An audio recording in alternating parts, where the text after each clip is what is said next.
ঢাকা ছাড়ার আগে হামজা বললেন, এ তো সবে শুরু।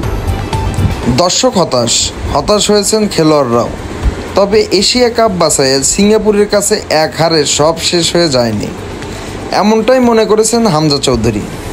আমরা যেমনটা চেয়েছিলাম তেমনটাই হয়নি, কিন্তু দল হিসেবে এবং জাতি হিসেবে আমরা গর্বিত হতে পারি।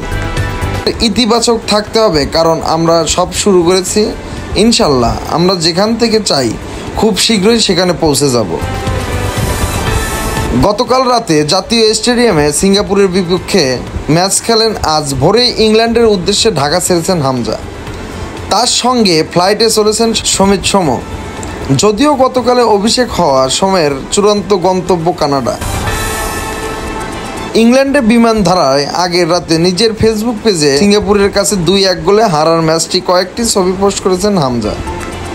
লেস্টার সিটির তারকা দর্শকদের ধন্যবাদ জানিয়ে আবারও দেখা হওয়ার আশাবাদ শুনিয়েছেন। আপনাদের ভালোবাসা ও সমর্থনের জন্য হৃদয় অন্তঃস্থল থেকে ধন্যবাদ। অক্টোবরে দেখা হবে। গত মার্চে ভারতের বিপক্ষে ম্যাচ দিয়ে অভিষেক হওয়া হামজা এবারের সফলে বাংলাদেশ দলের হয়ে 2টি ম্যাচ খেলেছেন। সিঙ্গাপুরের ম্যাচের আগে 4 জুন ভুটানের বিপক্ষে নেমে 1টি গোল করেছিলেন।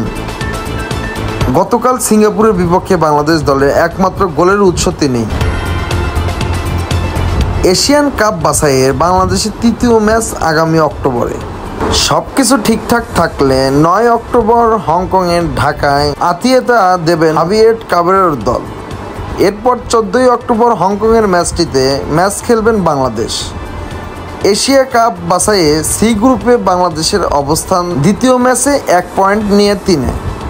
সমান ম্যাচে 4 পয়েন্ট নিয়ে শীর্ষ 2টি স্থানে সিঙ্গাপুর ও হংকং।